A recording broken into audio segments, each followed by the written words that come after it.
Hello every one. അപ്പോൾ നമ്മൾ എടുത്തുകൊണ്ടിരിക്കുന്നത് GPAG 174 sustainable development ആണല്ലേ. അതിൻ്റെ 1-2 യൂണിറ്റുകൾ നമ്മൾ കംപ്ലീറ്റ് ആക്കി. മൂന്നാമത്തെ യൂണിറ്റ് നമ്മളിന്ന് സ്റ്റാർട്ട് ചെയ്യാൻ പോവാണ് കേട്ടോ. അപ്പോൾ unit 3 approaches to sustainable development എന്ന് പറയുന്ന യൂണിറ്റാണ് നമ്മളിന്ന് ഡിസ്കസ് ചെയ്യാൻ പോകുന്നത്. ഇപ്പം ഓൾറെഡി നമ്മൾ സസ്റ്റൈനബിൾ ഡെവലപ്മെൻറ്റ് എന്താണെന്നുള്ള ഓരോ പാഠഭാഗങ്ങളിലും ഇങ്ങനെ പഠിച്ചുകൊണ്ട് ഇങ്ങനെ വരികയാണല്ലേ. അപ്പം ഈ ഒരു സസ്റ്റൈനബിൾ ഡെവലപ്മെൻറ്റിനെ അപ്രോച്ച് ചെയ്യുന്ന രീതികളെ കുറിച്ചിട്ടാണ് ഈ ഒരു യൂണിറ്റിൽ പറയാനുള്ളത്. ഇപ്പം പല ഐഡിയോളജികൾ പറയുന്നുണ്ട്. അപ്പം ഓരോ രീതിയിലും ഓരോ വ്യത്യസ്തമായിട്ടുള്ള സമീപനങ്ങളാണ് ഈ ഒരു സസ്റ്റൈനബിൾ ഡെവലപ്മെൻറ്റിനോട് കാണിക്കുന്നത്. അപ്പം ആ ഒരു രീതിയിലുള്ള പല ഐഡിയകളും ആണ് ഈ ഒരു യൂണിറ്റിൽ നമുക്ക് ചർച്ച ചെയ്യാനുള്ളത്. ഫസ്റ്റ് തന്നെ ഇൻട്രൊഡക്ഷൻ ആയിട്ട് പറയുന്നത്, ഇപ്പോൾ നമുക്കറിയാലോ 1970s ഈ ഒരു സസ്റ്റൈനബിൾ എന്ന് പറയുന്ന ഈ ഒരു വാക്ക് ആദ്യമായിട്ട് ഉണ്ടാകുന്നത്. പിന്നീട് ഇന്നലെ പറഞ്ഞതുപോലുള്ള ബ്രൂട്ട്ലാൻഡ് കമ്മീഷൻ 1987 വന്നിട്ടുള്ള അവർ കോമൺ ഫ്യൂച്ചർ എന്ന് പറയുന്ന കമ്മീഷൻ ഉണ്ടായിരുന്നല്ലോ.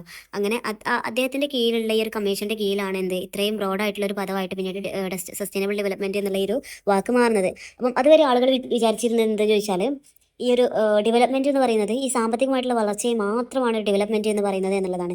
പക്ഷേ അങ്ങനെയല്ല. ശരിക്കും ഡെവലപ്മെൻറ്റ് എന്ന് പറയുന്നത് എന്താണ്? എൻവിറോൺമെൻറ്റിൽ നമ്മൾ പ്രാധാന്യം കൊടുത്തുകൊണ്ട്, വരും തലമുറയ്ക്ക് പ്രാധാന്യം കൊടുത്തുകൊണ്ടുള്ളൊരു ഡെവലപ്മെൻറ്റ് ആണ് ശരിക്കും നമുക്ക് ആവശ്യമുള്ളത്. അതാണ് സസ്റ്റൈനബിൾ ഡെവലപ്മെൻറ്റ് എന്ന് പറയുന്നത്. അപ്പം അതാണ് ശരിക്കും നമുക്ക് വേണ്ടതെന്ന് പറഞ്ഞ് പിന്നീട് ഈ ഒരു കമ്മീഷൻസിലൂടെയൊക്കെയാണ് ഇതിൻ്റെ ഒരു ആവശ്യകത എന്താണെന്നുള്ളത് ജനങ്ങൾക്ക് മനസ്സിലായി തുടങ്ങിയത് എന്നുള്ളതാണ്. അപ്പോൾ നമ്മുടെ ഈ sustainable development goals 2015 United Nations ഒക്കെ ഇൻട്രൊഡ്യൂസ് ചെയ്തു. നമ്മൾ ഓൾറെഡി പറഞ്ഞു 17 സസ്റ്റൈനബിൾ ഡെവലപ്മെൻറ്റ് ഗോൾസിലെ അതിൽ 193 രാജ്യങ്ങളോളം അതിൽ അംഗമായിട്ട്, നമ്മളെ ഇൻക്ലൂഡിങ് ഇന്ത്യ അടക്കം അതിൽ ചേർന്നിട്ടുണ്ട്. ആ ഒരു എന്താ പറയുക, ആ ഗോൾസിൽ അവരും ചേർന്നിട്ടുണ്ട്. അപ്പോൾ 2030 അവർ ഇന്ന കാര്യങ്ങളൊക്കെ നേടിയെടുക്കും എന്നുള്ള രീതിയിലാണ് അവരുടെ പ്ലാനിങ്ങും കാര്യങ്ങളൊക്കെ തുടങ്ങുന്നത്. അപ്പം അങ്ങനെ അവർ ആ ഒരു യുണൈറ്റഡ് നേഷൻസും എല്ലാം കൂടിയിട്ടുള്ള ഒരു ഹൈ ലെവൽ പാനൽ കുറച്ച് കാര്യങ്ങൾ സജസ്റ്റ് ചെയ്തിട്ടുണ്ട്. അതോ കുറച്ച് ഗൈഡ് ലൈൻസ് ഒക്കെ ഈ സസ്റ്റൈനബിൾ ഡെവലപ്മെൻറ്റ് ബന്ധപ്പെട്ട് കുറച്ച് ഗൈഡ് ലൈൻസ് ഒക്കെ അവർ പറയുന്നുണ്ട്. അതാണ് കുറച്ച് നമ്മുടെ പോയിന്റ് ആക്കിയിട്ട് നമ്മൾ ടെക്സ്റ്റിൽ ഇങ്ങനെ കാണാം. അതിൽ ഫസ്റ്റ് പറയുന്നത് ഒരു യൂണിവേഴ്സൽ നേച്ചർ എന്നുള്ളതാണ്. അഥവാ നമുക്ക് ഈ ഒരു നേച്ചറിനെ സംബന്ധിച്ചിട്ടുള്ള ഇതിൽ പറയുന്ന എല്ലാ കാര്യങ്ങളും എല്ലാ രാജ്യങ്ങൾക്കും അപ്ലൈ ചെയ്യാൻ പറ്റുന്ന നയങ്ങളാണ് എടുക്കുക. കാരണം ഈ ഒരു സസ്റ്റൈനബിൾ ഡെവലപ്മെൻറ്റ് എന്ന് പറയുന്നത് കേവലം ഒരു ഡെവലപ്ഡ് കൺട്രീസിനോ അല്ലെങ്കിൽ ഒരു ഡെവലപ്പിംഗ് കൺട്രീസിനോ വേണ്ടി മാത്രമുള്ളതല്ല. ശരിക്കും ഈ ലോകത്തിലെ എല്ലാ രാജ്യങ്ങൾക്കും അത് പ്രയോഗിക്കാൻ പറ്റുന്ന ഒന്നാണ് അതിൽ അവർ പറയുന്നത് എന്നുള്ളതാണ് പറയുന്നത്. രണ്ടാമത് പറയുന്നതാണ് ഗ്ലോബൽ സ്ട്രാറ്റജി എന്ന് പറയുന്നത്. ഇത് ഒരു കോമൺ പ്ലാൻ ഇതിന് ആവശ്യമാണ്. കാരണം ഇപ്പം ഈ സസ്റ്റൈനബിൾ ഡെവലപ്മെൻറ്റ് പറയുമ്പോൾ തന്നെ ഈ എൻവിറോൺമെൻറ്റ് കൂടുതലായിട്ട് നേരിടുന്ന പല പ്രശ്നങ്ങളും, അപ്പോൾ നമ്മുടെ ക്ലൈമറ്റ് ചേഞ്ച് പോലത്തെ പല പ്രശ്നങ്ങളും കേവലം 1-2 രാജ്യങ്ങൾ മാത്രം അനുഭവിക്കുന്നതാണോ? അത് അല്ല. ഈ ലോകത്തുള്ള രാജ്യങ്ങൾ മുഴുവൻ അത് ഫേസ് ചെയ്യുന്നുണ്ട്. ക്ലൈമറ്റ് ചേഞ്ചിനെ പോലത്തെ അങ്ങനത്തെ മാരകമായിട്ടുള്ള എൻവിറോൺമെൻറ്റൽ പ്രശ്നങ്ങൾ എല്ലാ രാജ്യങ്ങളും ഫേസ് ചെയ്യുന്നുണ്ട്. അപ്പം അവർക്ക് കോമൺ ആയിട്ടുള്ള ഒരു പ്ലാൻ അവർക്ക് ആവശ്യമാണ്. അപ്പം എല്ലാ രാജ്യങ്ങൾക്കും അത് ആവശ്യമാണ്. അതുപോലെ തന്നെ ഈ ഗ്ലോബൽ സ്ട്രാറ്റജി ആയിട്ടുള്ള ഒരു കോമൺ പ്ലാനും എല്ലാവർക്കും ആവശ്യമാണ്. അപ്പം അതിലെല്ലാവരും മുന്നോട്ട്, ആ ഒരു പ്ലാൻ അനുസരിച്ച് എല്ലാവരും മുന്നോട്ട് പോകുക എന്നുള്ളത് തന്നെയാണ് അതിൽ അവർ പറയുന്നത്. അതുപോലെ മൂന്നാമത് പറയുന്നത് ഫില്ലിംഗ് ഗ്യാപ്സ് ഓഫ് MDGs അഥവാ മില്ലനിയം സസ്റ്റൈനബിൾ ഡെവലപ്മെൻറ്റ് ഗോൾസ് അഥവാ സസ്റ്റൈനബിൾ ഡെവലപ്മെൻറ്റ് ഗോൾസിനെ പറയുന്നത് 2015 MDGs വന്നിട്ടുള്ളത്, മില്ലനിയം ഡെവലപ്മെൻറ്റ് ഗോൾസ് എന്ന പേരിൽ വന്നിട്ടുള്ളത്. പക്ഷെ അതിൽ പറയപ്പെടാത്ത കുറേ കാര്യങ്ങൾ എവിടെ പറയുന്നുണ്ട്? നമ്മുടെ സസ്റ്റൈനബിൾ ഡെവലപ്മെൻറ്റ് 17 ഗോളുകൾ പറയുന്നുണ്ടല്ലോ, അതിൽ പറയുന്നുണ്ട്. അപ്പം അതിൽ ഈ MDGs പെടുത്താത്ത പല കാര്യങ്ങളും പെടുത്തിയിട്ടുണ്ട്, ഈ ഒരു 7 SDGs പെടുത്തിയിട്ടുണ്ട്.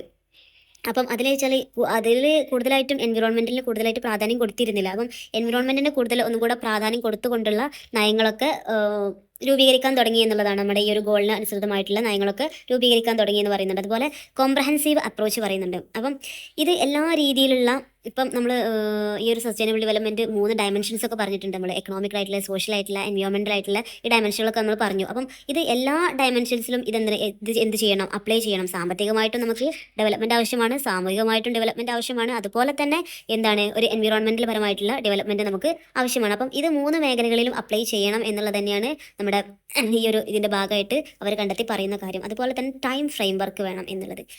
അഥവാ നമുക്കൊരു ടാർഗറ്റ് ഉണ്ടാകും, ഒരു ഷോർട്ട് ടേം ആയിട്ടുള്ള ടാർഗറ്റ് ഉണ്ടാകും, അതുപോലെ തന്നെ ലോങ് ടേം ആയിട്ടുള്ള ടാർഗറ്റ്, രണ്ടും വേണം. ഇപ്പം ലോങ് ടേം ആയിട്ടുള്ള ഒരു ടാർഗറ്റാണ് 2030 അജണ്ട എന്ന് 2030 അജണ്ട എന്ന് പറയുന്ന ഈ ഒരു പ്ലാനിങ്ങും കാര്യങ്ങളൊക്കെ. അപ്പോൾ അതോടുകൂടെ തന്നെ ഒരുപാട് പ്രശ്നങ്ങൾ ഇവിടെ പരിഹരിക്കണം എന്നുള്ളതാണ് അവരുടെ അജണ്ട എന്ന് പറയുന്നത്. അപ്പം ഇങ്ങനത്തെ കാര്യങ്ങളിൽ കൂടുതലായിട്ട് മുൻഗണന കൊടുക്കുക. അതുപോലെ തന്നെ ചെറിയ ഷോർട്ട് ടേം ഗോൾസിലെയും അതുപോലെ തന്നെ ഈ ലോങ് ടേം ഗോൾസിനും കൂടുതലായിട്ട് പ്രാധാന്യം കൊടുക്കുക എന്ന് തന്നെയാണ് അവിടെ പറയുന്നത്. പിന്നീട് പറയുന്നത് സ്റ്റേക്ക് ഹോൾഡർ പാർട്ടിസിപ്പേഷൻ ആണ് പറയുന്നത്. ഇപ്പം ഒരു സ്റ്റേക്ക് ഹോൾഡർ പാർട്ടിസിപ്പേഷൻ എന്ന് പറയുമ്പം നമ്മളൊരു ഗവൺമെൻറ് മാത്രം വിചാരിച്ചത് കൊണ്ട് ഒന്നും ഇങ്ങനത്തെ ഈ ഒരു സസ്റ്റൈനബിൾ ഡെവലപ്മെൻറ്റ് ആക്ടിവിറ്റീസ് പൂർണ്ണമായിട്ട് വിജയിക്കണം എന്നില്ല. അപ്പം എല്ലാ NGOs, പ്രൈവറ്റ് സെക്ടേഴ്സ്, എല്ലാ സിറ്റിസൺസ് അടക്കം എല്ലാവരും ഒരുമിച്ച് നിന്നെങ്കിൽ മാത്രമേ നല്ല രീതിയിലുള്ള ഒരു പാർട്ടിസിപ്പേഷൻ ഉണ്ടായി ആ ഒരു പദ്ധതി വിജയത്തിലേക്ക് എത്തുള്ളൂ. അപ്പം അത് നിർബന്ധമാണെന്നാണ് അവർ പറയുന്നത്. ദെൻ ഫ്ലെക്സിബിലിറ്റി പറയുന്നുണ്ട്. ഇപ്പം നമ്മുടെ ഈ ഒരു നേച്ചർ എന്ന് പറയുമ്പോൾ ഒരു ഡൈനാമിക് മോഡലുള്ളതാണ്. കാരണം എപ്പോഴും അത് മാറി മറിയാം. അപ്പം ഈ കാലത്തിനനുസൃതമായിട്ടുള്ള മാറ്റങ്ങളും ആര് കൊണ്ടുവരണം? ഇവർ കൊണ്ടുവരണം. അപ്പോൾ അതിനുള്ള ഒരു ഫ്ലെക്സിബിലിറ്റി അവർക്ക് വേണം. അഥവാ എന്തൊക്കെ ചാലഞ്ചസ് ആണോ ഉണ്ടാകുന്നത് അതിനനുസരിച്ച് പുതിയ നയങ്ങളും അവർ രൂപീകരിക്കണം. അപ്പം ഈ ഒരു കാര്യങ്ങളൊക്കെയാണ് യുണൈറ്റഡ് നേഷൻസിൻ്റെ അവരുടെയൊക്കെ കീഴിൽ ഹൈ പാനൽസ് ചർച്ച ചെയ്യുന്ന കുറച്ച് ഗൈഡ് ലൈൻസ് ആയിട്ട് ഇവിടെ നമ്മളെ ടെക്സ്റ്റിൽ അവർ പറയുന്നത്. ഇതൊക്കെ നമുക്കറിയാവുന്ന കാര്യങ്ങൾ തന്നെ, ജസ്റ്റ് ഇങ്ങനെ ഓർത്തിരിക്കുക അത്രയും കേട്ടോ. ഇനിയാണ് ശരിക്കും നമ്മൾ ഇതിൽ അപ്രോച്ചുകളും കാര്യങ്ങളൊക്കെ നമ്മൾ പറയുന്നത്. അതിൽ ഫസ്റ്റ് പറയുന്ന അപ്രോച്ചുകളാണ്. ഇതിൽ ഫുൾ അപ്രോച്ചുകൾ മാത്രമേ നമുക്ക് പഠിക്കാനുള്ളൂ കേട്ടോ. അതിൽ ഒന്നാമത്തെ അപ്രോച്ചാണ് സ്റ്റാറ്റസ് ക്യോ അപ്രോച്ച് എന്ന് പറയുന്നത്. ഈ ഒരു അപ്രോച്ചിൽ പറയുന്നത് എന്താണെന്ന് ചോദിച്ചാൽ, സിമ്പിളായിട്ട് പറയുകയാണെങ്കിൽ ഈ ഒരു അപ്രോച്ചിൽ അവർ പറയുന്നത് കൂടുതലായിട്ടും സൊസൈറ്റിക്കോ അല്ലെങ്കിൽ ഇക്കോണമിക്കോ കൂടുതലായിട്ട് മാറ്റങ്ങളൊന്നും കൊണ്ടുവരേണ്ട ആവശ്യമില്ല എന്നുള്ളതാണ് അവരുടെ ഒരു അഭിപ്രായം. കാരണം ചെറിയ ചെറിയ മാറ്റങ്ങളോ അല്ലെങ്കിൽ ചെറിയ ചെറിയ അഡ്ജസ്റ്റ്മെൻ്റ് ഒക്കെ ഉണ്ടാക്കിയാൽ തന്നെ നല്ല രീതിയിലുള്ള പ്രശ്നങ്ങളൊക്കെ പരിഹരിച്ച് നല്ല രീതിയിലുള്ള ഒരു ഡെവലപ്മെൻറ്റ് സാധ്യമാവും എന്നുള്ളതാണ് അവർ പറയുന്നത്. കാരണം എന്താണ് അവർ പറയുന്നത് വെച്ചാൽ ഈ ഹ്യൂമൻ്റെ ബിഹേവിയർ എന്താണെന്ന് ചോദിച്ചാൽ അവർ കൂടുതലായിട്ടും ഒരു ലേസിനെസ് കാണിക്കുന്നവരാണ്. അഥവാ പുതിയ മാറ്റങ്ങളോട് നല്ല താല്പര്യപ്പെടുന്നവരല്ല. അവർ സ്ഥിരമായിട്ട് ചെയ്യുന്ന ജോലി തന്നെ തുടരാനാണ് അവർ ആഗ്രഹിക്കുന്നത്. അപ്പം ആ രീതിയിലുള്ള ചെറിയ ചെറിയ അഡ്ജസ്റ്റ്മെൻറ്റുകളൊക്കെ വരുത്തിയാൽ തന്നെ നമുക്ക് നല്ല രീതിയിലുള്ളൊരു മുന്നേറ്റം ഉണ്ടാക്കാൻ പറ്റും എന്ന് പറയുന്ന ആളുകളാണ് ഈ ഒരു സ്റ്റാറ്റസ് ക്യോ അപ്രോച്ച് അതിനെ പിന്താങ്ങുന്ന ആളുകൾ. അപ്പം അതാണ് അവിടെ പറയുന്നത്. അപ്പം എന്തുകൊണ്ടാണ് ഈ ഒരു ഇതിപ്പോഴും നിലനിൽക്കുന്നതെന്ന് ചോദിച്ചാൽ, അഥവാ ഈ ഒരു മാറ്റത്തിനോടുള്ളൊരു വിരക്തി തന്നെയാണ് ഈ ഒരു അപ്രോച്ച് ഇപ്പോഴും നിലനിൽക്കാൻ കാരണം എന്ന് പറയുന്നത്. അപ്പം നമ്മൾ സൊസൈറ്റിയിലായാലും എക്കോണമിയിലായാലും വലിയ ചേഞ്ചൊന്നും ആവശ്യമില്ല. അവർക്ക് സാധാരണ ചെയ്യുന്ന ജോലികൾ ചെയ്യാനാണ് അവരെപ്പോഴും പ്രിഫർ ചെയ്യുന്നത് എന്നുള്ള ഒരു മെത്തേഡാണ് ഇതിൽ അവർ പറയുന്നത്. അപ്പം അവർക്ക് ഫെമിലിയർ ആയിട്ടുള്ള മെത്തേഡിലൂടെ തന്നെ അവർ ചെയ്യട്ടെ. ചെറിയ ചെറിയ മാറ്റങ്ങളൊക്കെ വരുത്തിയാൽ തന്നെ നമുക്ക് നല്ല രീതിയിലുള്ള ഒരു സസ്റ്റൈനബിൾ ഡെവലപ്മെൻറ്റ് നമുക്ക് ഉണ്ടാക്കാൻ പറ്റും എന്നുള്ളതാണ് ഈ ഒരു അപ്രോച്ചിലൂടെ പറയുന്നത്. അവർ പറയുന്ന കുറച്ച് അതിൻ്റേതായിട്ടുള്ള കുറച്ച് ഫീച്ചേഴ്സ് പറയുന്നുണ്ട്. അവർ കീ ഫീച്ചേഴ്സായിട്ട് കുറച്ച് കാര്യങ്ങൾ പറയുന്നുണ്ട് ഈ ഒരു സ്റ്റാറ്റസ് ക്വോ അപ്രോച്ചിൻ്റെ കീ ഫീച്ചേഴ്സ്. അതിൽ ഫസ്റ്റ് പറയുന്നത് ഗ്രോത്ത് ലെഡ് ഡെവലപ്മെൻറ്റ് എന്നുള്ളത്. അപ്പം ചെറിയ തരത്തിലുള്ള സാമ്പത്തിക വളർച്ച പോലും എന്തിൽ നയിക്കും? ഡെവലപ്മെൻറ്റിലേക്ക് നയിക്കും എന്നുള്ളതാണ് അതിൽ ആദ്യമായിട്ട് അവർ പറയുന്നത്. അതുപോലെ രണ്ടാമത് പറയുന്നത് ബിസിനസ് ലെഡ് സസ്റ്റൈനബിലിറ്റി. ഇപ്പം ഇവർ മെയിൻ ഇതെന്താണെന്ന് ചോദിച്ചാൽ, ഇവർ കൂടുതലായിട്ടും ഗവൺമെൻറ് മേഖലയിലേക്കാൾ കൂടുതൽ പ്രാധാന്യം കൊടുക്കുന്നത് പ്രൈവറ്റ് ആയിട്ടുള്ള സെക്ടേഴ്സിനാണ് എന്നുള്ളതാണ് ഈ ഒരു സ്റ്റാറ്റസ് ക്യോ എന്ന് പറയുമ്പോൾ നിങ്ങൾ ഓർത്ത് വെക്കേണ്ട മറ്റൊരു കാര്യം. അഥവാ അവർ കൂടുതലായിട്ട് പ്രാധാന്യം കൊടുക്കുന്നത് ഈ പ്രൈവറ്റ് സെക്ടേഴ്സിനാണ്. അപ്പം അവർ പറയുന്നത് വെച്ചാൽ ഈ ഗവൺമെൻറ്റിൻ്റെ ഈ ഇൻവോൾവ്മെൻ്റ് ഒക്കെ കൂടുതലായിട്ടും കൈകാര്യം ചെയ്യേണ്ടത് പ്രൈവറ്റ് സെക്ടേഴ്സ് ആയാൽ തന്നെ ഒരുപാട് പ്രശ്നങ്ങളും കാര്യങ്ങളൊന്നും ഇല്ലാതെ നല്ല രീതിയിൽ സ്മൂത്തായിട്ട് കാര്യങ്ങൾ നടത്താൻ പറ്റും എന്നുള്ളതാണ് അവർ പറയുന്നത്. അതാണ് ബിസിനസ് ലെഡ് സസ്റ്റൈനബിലിറ്റി എന്ന് പറയുന്നത്. അപ്പം മെയിനായിട്ടുള്ള റോള് പ്രൈവറ്റ് സെക്ടർ എന്ന് പറയുമ്പോൾ ഒരു കീ റോള് തന്നെ ഈ ഒരു ഉണ്ടാക്കുന്നുണ്ട്. അപ്പം അവർക്കതിന് പറ്റും എന്നുള്ളതാണ് പറയുന്നത്. അതുപോലെ തന്നെ role of technology and innovation. അത് ഓക്കെ, പുതിയ ടെക്നോളജീസും ഇന്നോവേഷൻസും ഒക്കെ വരുന്നത് എന്താണ്, കൂടുതലായിട്ട് പ്രൊഡക്റ്റ് ഉണ്ടാക്കാനും എല്ലാത്തിനും ഒരു നല്ല ഒരു മെത്തേഡിലൂടെ ഉപയോഗിക്കുമ്പം, നല്ല ടെക്നോളജിയൊക്കെ ഉപയോഗിക്കുമ്പോൾ നല്ല രീതിയിലുള്ളൊരു വളർച്ച ഉണ്ടാവും എന്നുള്ള രീതിയിൽ പറയുന്നുണ്ട്. അതൊക്കെ ദെൻ മാർക്കറ്റ് ബേസ്ഡ് സൊല്യൂഷൻസ്. അപ്പം മാർക്കറ്റിന് തന്നെ ഒന്നും ചെയ്യേണ്ട, കാരണം മാർക്കറ്റിന് തന്നെ എല്ലാം അഡ്ജസ്റ്റ് ചെയ്യാൻ പറ്റും. അപ്പം അവർക്ക് എന്താണ് പ്രൊഡക്ഷൻ അഡ്ജസ്റ്റ് ചെയ്യാൻ പറ്റും. അതുപോലെ തന്നെ അതുണ്ടാക്കുന്ന രീതികളൊക്കെ അവർക്ക് മാറ്റാൻ പറ്റും. അതുപോലെ ടാക്സസ്, സബ്സിഡീസ് ഒക്കെ കൊടുക്കുന്ന പല പുതിയ മെത്തേഡുകളിലൂടെയൊക്കെ ചെറിയ ചെറിയ ചേഞ്ചുകൾ വരുത്തി അവർക്ക് എന്താണ് മാർക്കറ്റായിട്ടുള്ള പ്രശ്നങ്ങൾക്ക് പരിഹാരം കാണാനും അവർക്ക് തന്നെ പറ്റും എന്നുള്ളതാണ് ഈ ഒരു മെത്തേഡിൽ പറയുന്നത്. Then limited role of government, നേരത്തെ പറഞ്ഞല്ലോ. അപ്പം ലെസ് ഗവൺമെൻറ് കൺട്രോൾ എന്നുള്ളതാണ് അവരുടെ മെയിൻ ഒരു അജണ്ട എന്ന് പറയുന്നത്. അതുപോലെ തന്നെ ഗവേണൻസ് ആൻഡ് ട്രാൻസ്പാരൻസി, അത് അവർ പറയുന്നുണ്ട്. കാരണം നല്ലൊരു ഗുഡ് ഗവേണൻസും അതുപോലെ തന്നെ കറപ്ഷൻസ് ഇല്ലാത്തൊരു ഗവേണൻസ് ഉണ്ടായാലും മാത്രമേ ഈ പരിപാടികളൊക്കെ മുന്നോട്ട് നടക്കുകയുള്ളൂ. അതൊക്കെ നോക്കി നടത്താൻ നല്ലൊരു അതിനെ സംബന്ധിച്ചുള്ളൊരു ഗുഡ് ഗവേണൻസ് അതിന് വേണം എന്നവർ പറയുന്നുണ്ട്. അതുപോലെ തന്നെ അവസാനമായിട്ടത് ഇത് ഏതൊക്കെ രീതിയിലാണ് അതിന് വേണ്ടിയിട്ട് ഉപയോഗിക്കുന്ന ടെക്നിക്സ് ഒക്കെ പറയുന്നുണ്ട്. EIA, അതുപോലെ EMAS തുടങ്ങിയിട്ടുള്ള കുറച്ച് ടെക്നിക്കുകളും കാര്യങ്ങളൊക്കെ അതിൽ പറയുന്നുണ്ട്. ഇറ്റ്സ് നോട്ട് മനസ്സിലാക്കി വെക്കുക, ഒന്ന് വായിച്ചു പോകുക, അത്രയേ ഉള്ളൂ കേട്ടോ അവിടെ പറയുന്നത്.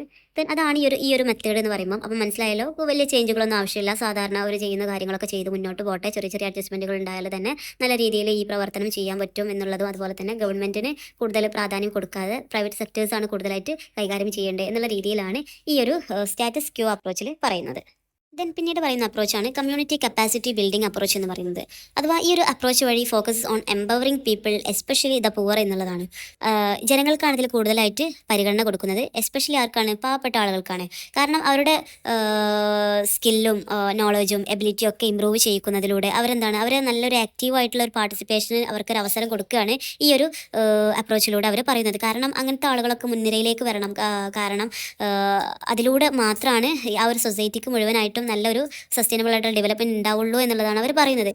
ഈ ഒരു പോവർട്ടിയിൽ കഴിയുന്ന ഒരാളാണെങ്കിൽ അവർക്ക് പോവർട്ടിയിൽ കഴിയാൻ സഹായം കൊടുക്കുക മാത്രമല്ല, അവർക്ക് അവരുടെ നോളജും എബിലിറ്റിയും ഒക്കെ വർദ്ധിപ്പിച്ച് മറ്റുള്ളവരെ സഹായിക്കാൻ അവരെ പ്രാപ്തരാക്കുക കൂടെ ഇതിൽ ചെയ്യണം എന്നുള്ളതാണ് ഇവരുടെ ഒരു അപ്രോച്ചിൻ്റെ ഒരു ഭാഗം എന്ന് പറയുന്നത്. അപ്പം അവർക്ക് അവരുടെ കപ്പാസിറ്റി വർദ്ധിപ്പിച്ച് അവരുടെ സ്കില്ലും നോളജും ഒക്കെ വർദ്ധിപ്പിച്ച് എന്താണ് അവർക്ക് കൂടുതലായിട്ട് ഇൻകം ഏൺ ചെയ്യാൻ പറ്റും. അതുപോലെ തന്നെ അപ്പം അതൊരു സൊസൈറ്റിക്ക് എന്താവും, അതൊരു അച്ചീവ്മെൻ്റ് ആവും സൊസൈറ്റിക്ക് കൂടുതലായിട്ട് അവർക്ക് കോൺട്രിബ്യൂട്ട് ചെയ്യാൻ പറ്റും. അങ്ങനെ അവസാനം അതൊരു സസ്റ്റൈനബിൾ ഡെവലപ്മെൻറ്റിലേക്ക് എത്തിക്കും എന്നുള്ളതാണ് ഇവരുടെ ഒരു കാഴ്ചപ്പാട് എന്ന് പറയുന്നത്. ഇപ്പം ഇതിലിവർ കുറച്ച് 3 ഐഡിയാസ് പറയുന്നുണ്ട് ഈ ഒരു CCB അഥവാ കമ്മ്യൂണിറ്റി കപ്പാസിറ്റി ബിൽഡിംഗ്. അതാണ് കേട്ടോ CCB എന്ന് പറയുന്നത്, ഈ അപ്രോച്ചിൽ അവർ പറയുന്നത്. അതിൽ തന്നെ ഒരു ABCD മോഡൽ എന്നുള്ള രീതിയിൽ പറയുന്നുണ്ട്. അതിൽ ഫോർഡ് ഫൗണ്ടേഷൻ ആണ് ഈ ഒരു ABCD മോഡൽ, അഥവാ ഇതിൻ്റെ ഭാഗമായിട്ട് വരുന്ന ഒരു മോഡൽ തന്നെയാണ് കേട്ടോ. ഈ ഒരു CCBൻ്റെ ഭാഗമായിട്ട് വരുന്ന മോഡലാണ് ഈ ഒരു ABCD മോഡൽ. അപ്പം അതിൽ പറയുന്നത് എക്യൂർ, അതുപോലെ തന്നെ ബിൽഡ് ചെയ്യുക അല്ലെങ്കിൽ ഡെവലപ്പ് ചെയ്യുക, അത് ഇമ്പ്രൂവ് ചെയ്യുക, then അത് ട്രാൻസ്ഫർ അടുത്ത തലമുറക്ക് അത് ട്രാൻസ്ഫർ ചെയ്യുക എന്നുള്ളതാണ് ഒരു ABCD മോഡൽ കൊണ്ട് ഉദ്ദേശിക്കുന്നത്.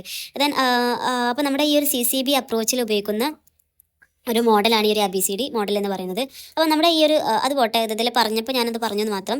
ഇതിൽ 3 കീ ഏരിയാസാണ് ഈ ഒരു കമ്മ്യൂണിറ്റി കപ്പാസിറ്റി ബിൽഡിങ്ങിൽ പറയുന്നത്. 3 ഏരിയാസ് പറയുന്നുണ്ട്. അതിൽ ഒന്നാമത്തേതാണ് റിസോഴ്സസ് എന്ന് പറയുന്നത്. അപ്പം റിസോഴ്സസ് എന്ന് പറയുമ്പോൾ നമുക്ക് മണി, അതുപോലെ ഫോറസ്റ്റ്, വൈൽഡ് ലൈഫ് സ്റ്റോക്ക്, ഇങ്ങനത്തെ സംഭവങ്ങളൊക്കെ നമുക്ക് ഉണ്ടാക്കാം. അപ്പം ഈ റിസോഴ്സസ് ഒക്കെ വളരെ മനോഹരമായിട്ടുള്ള രീതിയിൽ നമുക്ക് ക്ലീൻ ചെയ്യാനും അതുപോലെ തന്നെ അതിനെ റിസോഴ്സസ് നല്ല രീതിയിൽ നമുക്ക് സംരക്ഷിക്കാൻ ഒതുക്കുന്ന രീതിയിൽ നമ്മൾ അതിനെ കൊണ്ട് നടക്കുക എന്നുള്ളതാണ്. ഈ റിസോഴ്സ് നല്ല രീതിയിൽ മെയിൻറ്റെയിൻ ചെയ്യുക എന്നുള്ളതാണ് ഇതിൽ പറയുന്നത്. അതുപോലെ രണ്ടാമത് പറയുന്നത് സോഷ്യൽ ബോണ്ട്സ് വേണം. അപ്പം നമുക്കറിയാം ഏതൊരു സമൂഹത്തിലും നല്ല ഒരു റിലേഷൻഷിപ്പ് വേണം. കാരണം എങ്കിൽ മാത്രമേ ഒരു കളക്റ്റീവായിട്ടുള്ളൊരു ഡെവലപ്മെൻറ്റ് അവർക്ക് കൊണ്ടുവരാൻ പറ്റൂ, അതിനെ എൻകറേജ് ചെയ്യിക്കാൻ അവർക്ക് കഴിയുള്ളൂ എന്നുള്ളതാണ്. അപ്പം ആ സൊസൈറ്റിയിലുള്ള ആളുകൾ തമ്മിലുള്ള സ്ട്രോങ് ആയിട്ടുള്ള റിലേഷൻഷിപ്പ് വേണം എന്നുള്ളതാണ് ഇവരുടെ ഒരു മെത്തേഡിൽ പറയുന്നത്. കാരണം ഇവരുടെ ഇതെന്ന് പറയുന്നത് ജനങ്ങൾ തന്നെയാണ്. അപ്പം ജനങ്ങൾ തമ്മിൽ നല്ലൊരു ബോണ്ട് വേണം എന്നുള്ളത് തന്നെയാണ് ഇവരുടെ അപ്രോച്ചിൽ കാര്യമായിട്ട് പറയുന്നത്. ദെൻ മൂന്നാമതായിട്ട് പറയുന്നത് ഹ്യൂമൻ അസറ്റ്സ് എന്നുള്ളതാണ്. അഥവാ ഹ്യൂമൻ അസറ്റ് എന്ന് പറയുമ്പം നമുക്ക് ഉള്ളിൽ ഇന്നറായിട്ടുള്ള അസറ്റുകളാണ് പറയുക. കാരണം അവരുടെ സ്കില്ല്, എഡ്യൂക്കേഷന്, അവരുടെ എബിലിറ്റീസ്, ഇതൊക്കെ വർദ്ധിപ്പിക്കുക, ഇതിനൊക്കെ ഇമ്പ്രൂവ് ചെയ്യിക്കുക എന്നുള്ളത്. ഇപ്പം ഇതിലൊക്കെ ഇമ്പ്രൂവ് ചെയ്യിക്കുന്നതിലൂടെ മാത്രമേ എന്തുണ്ടാവുള്ളൂ, ഒരു റൂറൽ ആയിട്ടുള്ള ഡെവലപ്മെൻറ്റ് സാധ്യമാവൂ എന്നുള്ളതാണ് ഇവരുടെ അപ്രോച്ചിൽ പറഞ്ഞു വെക്കുന്നത്. പിന്നീട് പറയുന്ന അപ്രോച്ചാണ് ഇൻഡസ്ട്രിയൽ സെക്ടർ അപ്രോച്ച് എന്നുള്ളത്. അപ്പം ഇവർ പറയുന്നത് എന്താ വെച്ചാൽ ഈ സസ്റ്റൈനബിൾ ഡെവലപ്മെൻറ്റ് ഗോൾസ് ഏറ്റവും കൂടുതൽ അച്ചീവ് ചെയ്യാൻ കൂടുതലായിട്ട് റോള് വഹിക്കുന്നത് ഈ ഇൻഡസ്ട്രീസ് ആണ് എന്നുള്ളതാണ് അവർ പറയുന്നത്. ഒരുവിധം നമുക്ക് നോക്കുമ്പോൾ ഓക്കെ അല്ലേ, കറക്റ്റ് ആണ് എന്ന് തോന്നും. കാരണം industries are the key drivers of sustainable development എന്നുള്ളതാണ്. അപ്പം നമ്മൾ പറഞ്ഞു 3 പില്ലേഴ്സ് പറഞ്ഞല്ലോ, ഈ 3 പില്ലേഴ്സിനെയും ഒരുമിച്ച് കൊണ്ടുപോകാൻ പറ്റുന്നത് ആർക്കാണ്? ഈ ഇൻഡസ്ട്രിയൽ സെക്ടേഴ്സിനാണ്. കാരണം എക്കണോമിക് ആയിട്ടുള്ള ഗ്രോത്ത് ഉണ്ടാവും, സോഷ്യലായിട്ടുള്ള ഒരുപാട് ആളുകൾക്ക് എന്താണ് ജോലിയും കാര്യങ്ങളൊക്കെ കിട്ടുകയാണ് അതിലൂടെ. അപ്പം അതുപോലെ തന്നെ എൻവിറോൺമെൻറ്റിൽ ഒരു കുഴപ്പമില്ലാത്ത രീതിയിൽ നല്ല പ്രൊഡക്ട്സ്, നല്ല മെത്തേഡ്സ് ഒക്കെ ഉപയോഗിച്ചിട്ടാണ് അവർ ഒരു പ്രകൃതിക്ക് ഒരു ഹാനികരമല്ലാത്തൊരു സംഭവം ആണ് അവർ നോക്കുന്നതെങ്കിൽ എന്താണ് ഏറ്റവും ബെറ്റർ ആയിട്ടുള്ള ഒരു ഓപ്ഷൻ തന്നെയാണ് ഇൻഡസ്ട്രിയൽ സെക്ടർ എന്ന് പറയുമ്പോൾ. അപ്പോൾ ഈ ഒരു 3 മേഖലകളും ഒരുപോലെ തന്നെ മുന്നോട്ട് കൊണ്ടുപോകാൻ ആർക്ക് പറ്റും? ഈ ഇൻഡസ്ട്രിയൽ സെക്ടേഴ്സിന് പറ്റും എന്നുള്ളതാണ്. അതുപോലെ പിന്നീട് പറയുന്നതാണ് റോൾ ഓഫ് പ്രൈവറ്റ് സെക്ടർ.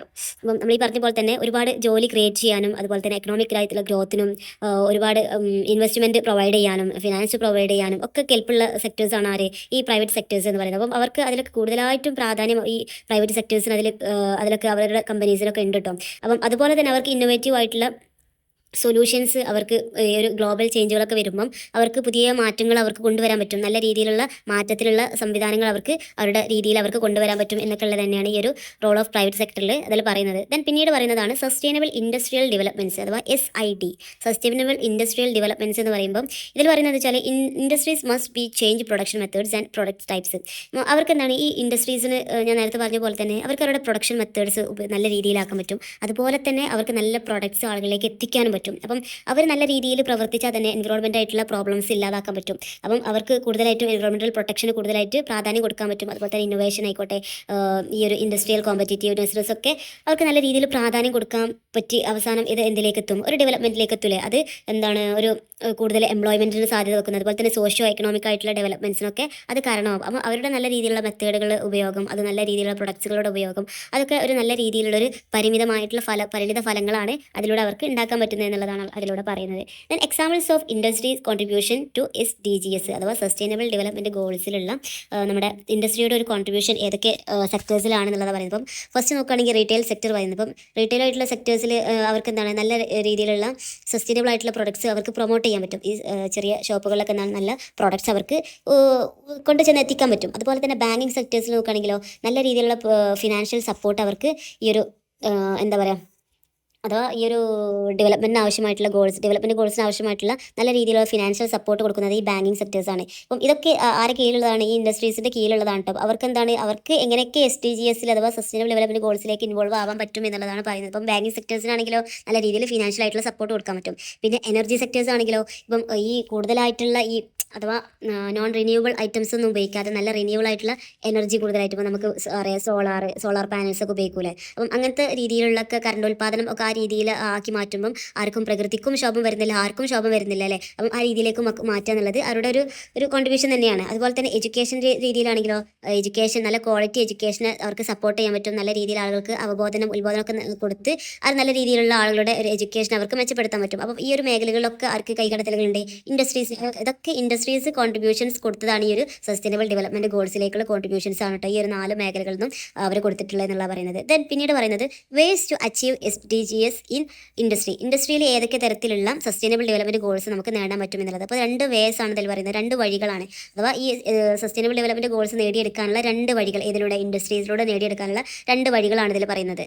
അതിൽ ഫസ്റ്റ് പറയുന്നത് റെസ്പോൺസിബിൾ എൻ്റർപ്രണർഷിപ്പ് എന്നുള്ളതാണ്. അപ്പം ഉത്തരവാദിത്തബോധമുള്ള ഒരു ഓപ്പറേറ്റിംഗ് സിസ്റ്റം വേണം എന്നുള്ളതാണ്. അപ്പോൾ നമുക്ക് കേവലം ഞാൻ പറഞ്ഞു എക്കണോമിക് ഗ്രോത്ത് മാത്രം അല്ല, എൻവിറോൺമെൻറ്റൽ ഗ്രോത്തും എൻവിറോൺമെൻറ്റൽ പ്രൊട്ടക്ഷനും നമുക്ക് ആവശ്യമുണ്ട്. അപ്പം അതിന് വേണ്ടിയിട്ടുള്ള സോഷ്യൽ റെസ്പോൺസിബിലിറ്റി ഏറ്റെടുക്കാൻ പറ്റുന്ന ഉത്തരവാദിത്തബോധമുള്ള നല്ല ഒരു ഓപ്പറേറ്റിംഗ് സിസ്റ്റം ആ ഒരു ബിസിനസ് ഡിപ്പാർട്ട്മെൻറ്റിന് ഉണ്ടായിരിക്കണം. ഇപ്പം അതുപോലെ തന്നെ നല്ല കോസ്റ്റ് ബെനിഫിറ്റ് ആയിട്ടുള്ള ടൂൾസുകളൊക്കെ ഉപയോഗിക്കുക, നല്ല മെത്തേഡുകൾ ഉപയോഗിക്കുക, നല്ല രീതിയിലുള്ള ടെക്നോളജീസൊക്കെ അഡോപ്റ്റ് ചെയ്യാൻ കഴിവുള്ളവരായിരിക്കുക. അതുപോലെ തന്നെ സസ്റ്റൈനബിൾ ആയിട്ടുള്ള ഡിസൈൻ ഒക്കെ എല്ലാത്തിനും കഴിവുള്ള രീതി ആയിരിക്കണം ആ ഒരു ബിസിനസ് മേഖലയ്ക്ക് ഉണ്ടായിരിക്കേണ്ടത് എന്നുള്ളതാണ് ഫസ്റ്റ് പറയുന്നത്. അഥവാ റെസ്പോൺസിബിൾ എൻ്റർപ്രണർഷിപ്പ് നല്ല രീതിയിലുള്ള പാരിസ്ഥിതികമായിട്ടും സാമ്പത്തികമായിട്ടും റെസ്പോൺസിബിൾ ആയിരിക്കണം എന്നുള്ളത് തന്നെയാണ് അതിൽ പറയുന്നത്. ദെൻ രണ്ടാമത് പറയുന്നത് എക്കോ എഫിഷ്യൻസി അഥവാ ഒരു combine economic performance plus environment കെയറും വേണം. അത് നല്ലൊരു സാമ്പത്തികമായിട്ടുള്ള ഒരു ഇതുണ്ടെങ്കിൽ പോലും നമുക്ക് എന്തുകൂടെ വേണം, പാരിസ്ഥിതികമായിട്ടുള്ള ഒരു ശുശ്രൂഷയും കൂടെ നമുക്ക് ആവശ്യമാണ്. അതിന് കൂടുതൽ ഫോക്കസ് ചെയ്യണം. അതാണ് എക്കോ എഫിഷ്യൻസി എന്ന് പറയുന്നത്. അപ്പോൾ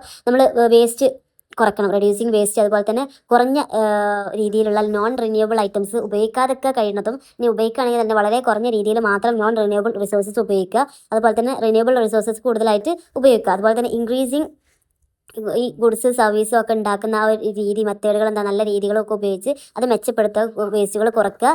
ഇങ്ങനത്തെ കാര്യങ്ങളൊക്കെയാണ് ഈ ഒരു എക്കോ എഫിഷ്യൻസി എന്നുള്ള ആ ഒരു ഇതിൽ പറയുന്നത്. ഇപ്പോൾ 2 മാർഗ്ഗങ്ങളാണ് എന്തിനുള്ളത്, ഈ സസ്റ്റൈനബിൾ ഡെവലപ്മെൻറ്റ് ഗോൾസ് നേടാൻ ഇൻഡസ്ട്രീസ്ക്ക് ചെയ്യാൻ പറ്റുന്ന 2 കാര്യം. ഒന്ന് റെസ്പോൺസിബിൾ ആയിട്ടുള്ള എൻ്റർപ്രണർഷിപ്പ് ഉണ്ടായിരിക്കുക, അതുപോലെ തന്നെ എക്കോ എഫിഷ്യൻസി ഉണ്ടായിരിക്കുക. നമ്മൾ ടെക്സ്റ്റിൽ പിന്നീട് പറയുന്നുണ്ട് principles for environmental management for industry എന്നുള്ളത്. അപ്പം ഈ എൻവിറോൺമെൻറ്റൽ ഇൻഡസ്ട്രിയുടെ ഭാഗമായിട്ട് എന്തൊക്കെ തത്വങ്ങൾ അവർ പാലിക്കണം എന്നുള്ളതാണ്. അപ്പോൾ ഇൻഡസ്ട്രി ശ്രദ്ധിക്കേണ്ട അവർക്ക് വേണ്ട തത്വങ്ങളാണ് ഇനി പറയുന്നത്. സിമ്പിളായിട്ട് പറഞ്ഞു തരാവേ. ഫസ്റ്റ് പറയുന്നത് കോർപ്പറേറ്റ് പ്രയോറിറ്റി. അവരുടെ എൻവിറോൺമെൻറ്റൽ ഗോൾസായിട്ട് അലൈൻ ചെയ്യുന്ന ബിസിനസ് ആയിരിക്കണം അവർക്ക് ഉണ്ടായിരിക്കേണ്ടത്. അഥവാ ഒരു കോർപ്പറേറ്റ് മെൻറ്റാലിറ്റി, അല്ലെങ്കിൽ അതിന് കോർപ്പറേറ്റിന് കൂടുതലായിട്ട് പ്രാധാന്യം കൊടുക്കണം എന്നുള്ളതാണ് അതിലൂടെ പറയുന്നത്. ദെൻ ഇൻറ്റഗ്രേറ്റഡ് മാനേജ്മെൻറ്റ്, അവരുടെ പോളിസീസ്, പ്രോഗ്രാംസ്, പ്രാക്ടീസ് എല്ലാം മാനേജ്മെൻറ്റിൻ്റെ ഇൻറ്റഗ്രേറ്റ് ആയിട്ടുള്ള പാർട്ടായിരിക്കണം, അതുപോലെ ഇമ്പോർട്ടൻ്റ് ആയിട്ടുള്ളൊരു പാർട്ടായിരിക്കണം എന്നുള്ളത് പറയുന്നുണ്ട്. അതുപോലെ കണ്ടിന്യൂസ് ഇമ്പ്രൂവ്മെൻറ്റ്, അവർക്ക് എന്താണ് കൂടുതലായിട്ടുള്ള ടെക്നോളജിയൊക്കെ ഉപയോഗിച്ചിട്ടും ഇന്നോവേഷനൊക്കെ ഉപയോഗിച്ചിട്ടും കണ്ടിന്യൂസ് ആയിട്ടുള്ള ഇമ്പ്രൂവ്മെൻറ്റ് അവർക്ക് ഉണ്ടാവണം എന്നുള്ളത് അവരുടെ ഒരു പോളിസിയാണ്.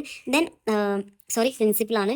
Then employee education. അപ്പം അതിൽ വർക്ക് ചെയ്യുന്ന ഒരുപാട് എംപ്ലോയീസ് ഒക്കെ ഉണ്ടാകും. അവർക്കൊക്കെ നല്ല രീതിയിലുള്ള വർക്കേഴ്സിനൊക്കെ കൂടുതൽ എക്കോ ഫ്രണ്ട്ലി ആയിട്ടുള്ള പ്രാക്ടീസസ് ഒക്കെ കൊടുക്കുക എന്നുള്ളത് തന്നെയാണ് ഒരു ഇൻഡസ്ട്രിക്ക് കൊടുക്കാൻ പറ്റുന്ന ഏറ്റവും നല്ല പ്രിൻസിപ്പിൾ എന്ന് പറയുന്നത്. Then prior assessment. ഇപ്പം ഏതൊരു പ്രൊഡക്റ്റിൻ്റെ പ്രൊഡക്ഷൻ ചെയ്യുന്നതിന് മുന്നേ അത് എൻവിറോൺമെൻറ്റൽ ആയിട്ടുള്ള ഇമ്പാക്റ്റ് ഉണ്ടാക്കുന്നുണ്ടോ എന്നുള്ളത് ചെക്ക് ചെയ്യുക എന്നുള്ളതാണ് പ്രയർ അസസ്മെൻറ്റിൽ പറയുന്നത്. Then customer awareness. ഇപ്പം ഒരു പ്രൊഡക്റ്റ് നമ്മൾ ഉണ്ടാക്കുമ്പം അതിനെക്കുറിച്ച് അതെങ്ങനെ സേഫായിട്ട് ഉപയോഗിക്കണമെന്നും അതെങ്ങനെ ഡിസ്പോസൽ ചെയ്യണം എന്നുള്ളതും നമ്മൾ കസ്റ്റമേഴ്സിന് പറഞ്ഞു കൊടുക്കണം എന്നുള്ളതാണ് കസ്റ്റമർ അവെയർനെസ് കൊണ്ട് ഉദ്ദേശിക്കുന്നത്. ഞാൻ പിന്നീട് പറയുന്നത് എഫിഷ്യൻറ്റ് ഓപ്പറേഷൻസ്. അഥവാ അത് വേസ്റ്റ് റെഡ്യൂസ് ചെയ്തിട്ടും എനർജി സേവ് ചെയ്തിട്ടൊക്കെയുള്ള നല്ലൊരു എഫിഷ്യൻ്റ് ആയിട്ടുള്ള ഓപ്പറേഷൻസ് അതിന് നിർബന്ധമാണ്. Then precautionary approach. പ്രിക്കോഷൻ നമുക്ക് മുൻകരുതലുകൾ ഉണ്ടാക്കുന്നതിന് മുമ്പ് നമുക്ക് എന്താണ് ഡാമേജുകൾ ഇല്ലാതാക്കാൻ പറ്റും. അപ്പം നമുക്ക് ഒരു പ്രകൃതിക്ക് എന്തെങ്കിലും ഡാമേജ് വന്നാൽ നമുക്കത് തിരിച്ചെടുക്കാൻ പറ്റൂല. അപ്പം അത് ഉണ്ടാക്കാനുള്ള സാഹചര്യം പോലും നമ്മൾ ഒഴിവാക്കുക എന്നുള്ളതാണ് പ്രിക്കോഷണറി അപ്രോച്ചിൽ പറയുന്നത്. ഞാൻ റിസർച്ച് ചെയ്യാൻ പറയുന്നുണ്ട്. അപ്പം ഏതൊരു കാര്യം അത് എന്താണ് പഠിച്ച് അതിൻ്റെ ഇമ്പാക്റ്റുകൾ, അത് എൻവയോൺമെൻറ്റ് എത്രത്തോളം ഇമ്പാക്റ്റ് ഉണ്ടാക്കുന്നുണ്ടെന്ന്, അത് എത്രത്തോളം ഇമ്പ്രൂവ്ഡ് ആണ് എന്നുള്ളതൊക്കെ റിസർച്ച് ചെയ്യുക എന്നുള്ളതാണ് അതിൽ പറയുന്നത്. ദെൻ പത്താമത് ലാസ്റ്റ് ആയിട്ട് പറയുന്നത് ടെക്നോളജി ട്രാൻസ്ഫർ. നല്ല രീതിയിലുള്ള എക്കോ ഫ്രണ്ട്ലി ആയിട്ടുള്ള ടെക്നോളജീസ് ഒക്കെ ഷെയർ ചെയ്യുക എന്നുള്ളതാണ് ആ ഒരു ഇതിൽ. അപ്പം ഇൻഡസ്ട്രി എന്ന് പറയുമ്പോൾ തന്നെ ഇൻഡസ്ട്രികൾ എന്താണ് നമുക്ക് നല്ല രീതിയിൽ ഉപയോഗിക്കുക, അതുപോലെ തന്നെ മോശമായിട്ടുള്ള രീതിയിലും അത് ആക്കാം. അപ്പം അത് ഉപയോഗിക്കുന്ന രീതി, അല്ലെങ്കിൽ അവർ എടുക്കുന്ന മുൻകരുതലുകളും അവർ പാലിക്കേണ്ട തത്വങ്ങളും അനുസരിച്ചിട്ടായിരിക്കണം ആ ഒരു അപ്രോച്ച് മുന്നിൽ കൊണ്ടുവരുന്നത്. അപ്പം ഇൻഡസ്ട്രീസ് എന്ന് പറയുമ്പോൾ ഈ കാര്യങ്ങളൊക്കെ നിങ്ങൾ മനസ്സിലേക്ക് ഓടി വരിക. ഇപ്പോൾ നിങ്ങളിങ്ങനെ വിചാരിക്കുമ്പോൾ ഇവിടെ കുറേ പ്രിൻസിപ്പിൾസ്, അവിടെ കുറേ പ്രിൻസിപ്പിൾസ്, അവിടെ കുറേ പില്ലേഴ്സ്, ഇങ്ങനത്തെ ഡയമെൻഷൻസ്, ഇങ്ങനത്തെ തുടങ്ങിയിട്ടുള്ള സംഭവങ്ങളൊക്കെ ഞങ്ങൾക്ക് തന്നെ കൺഫ്യൂഷൻ ആവുന്നുണ്ട് എന്നുള്ള തോന്നലൊക്കെ നിങ്ങൾക്ക് വരും. 1-2 വട്ടം ഒക്കെ വായിക്കുമ്പോൾ നിങ്ങൾക്ക് മനസ്സിലാക്കാൻ പറ്റുന്ന സംഭവങ്ങളൊക്കെ ഇപ്പോൾ ഒരുമിച്ച് ഇങ്ങനെ കേൾക്കുമ്പോൾ ഒക്കെ ഒരു ടെൻഷനുള്ള പോലെ, അല്ലെങ്കിൽ ഒക്കെ അങ്ങോട്ടും ഇങ്ങോട്ടും മാറിപ്പോകുന്നതിലൊക്കെ ടെൻഷനൊക്കെ ഉണ്ടാവും. പക്ഷേ നിങ്ങൾക്ക് 1-2 വട്ടം കേട്ടാലും മനസ്സിലാവുന്ന കാര്യം. അതുപോലെ തന്നെ എൻ്റെ ക്ലാസ് കേൾക്കും മാക്സിമം നിങ്ങൾ ടെക്സ്റ്റ് ബുക്ക് ഉപയോഗിക്കുക, അല്ലെങ്കിൽ അറ്റ്ലീസ്റ്റ് അതിൻ്റെ PDF കാര്യങ്ങളെങ്കിലും നിങ്ങൾ കയ്യിൽ കരുതുക. കാരണം വെറുതെ ഒരു ക്ലാസ് ഇങ്ങനെ കേട്ട് പോകുമ്പോൾ ഭയങ്കര ബോറിംഗ് ആയിരിക്കും. അപ്പോൾ നമുക്ക് ആ ടെക്സ്റ്റിൽ പറയുന്ന എക്സാക്റ്റ് കാര്യങ്ങളാണ് ഞാൻ നിങ്ങൾക്ക്